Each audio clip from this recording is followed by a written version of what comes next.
Hi friends, இது Chennai விலாகோட part 4 video தான். டே 2ல் இருக்கிறோம். இன்றைக்கி காலையில் எங்கள் அம்மா கொஞ்சம் செக்கப் இருந்துச்சு. போய் ஹாஸ்பிட்டல் போய் நார்மல் செக்கப் பண்ணிவிட்டு வந்தாச்சு. அதுக்கப்புறம் ஈவினிங் போல் பிலாலுக்கு போகலாம், மவுண்ட் ரோட்டில் இருக்கிற பிலாலுக்கு போகலான்னு சொல்லிட்டு கிளம்பணும். அங்கே போய் பார்த்தோம் அப்படின்னாக்கா நல்லா கூட்டமாக இருந்துச்சு. என்னன்னாக்கா அங்கே மவுண்ட் ரோட்டில் தர்கா இருக்கு இல்லையா, அங்கே ஹுரூஸு. உடனே எங்கள் அம்மா என்ன சொன்னாங்க, உள்ளே போய் சலாம் சொல்லிட்டு ஜியாரத் பண்ணிட்டு கிளம்பிடுவோம்ப்பா அப்படின்னு சொன்னாங்க. சரின்னு வெளியில் நிறைய பூக்கூடைகள் அந்த கடையெல்லாம் இருந்துச்சு.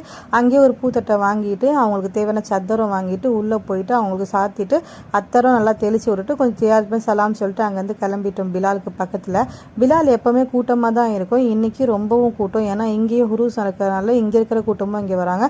நாங்கள் 2 பன் பட்டர் ஜாம் ஆர்டர் பண்ணியிருந்தோம். அதோட சேர்த்து ஒரு 3 டீ ஆர்டர் பண்ணியிருந்தோம். அங்கேயே வெளில டைனிங் கிடையாது, வெளில நின்றுட்டு சாப்பிட்டாச்சு. இங்கே பன் பட்டர் ஜாம் ரொம்ப சாஃப்டாக டேஸ்ட்டாக இருக்கும். ட்ரை பண்ணி பாருங்கள் இங்கே வந்தீங்க அப்படின்னாக்கா. அதுக்கப்புறம் சாப்பிட்டு முடிச்சுட்டு நாங்கள் ரூமுக்கு கிளம்பிட்டோம். இன்னும் சென்னையில் என்னெல்லாம் பண்ணோம்னு சொல்லிட்டு அடுத்த விலாகில் போடுறேன் ஃப்ரெண்ட்ஸ். And then by.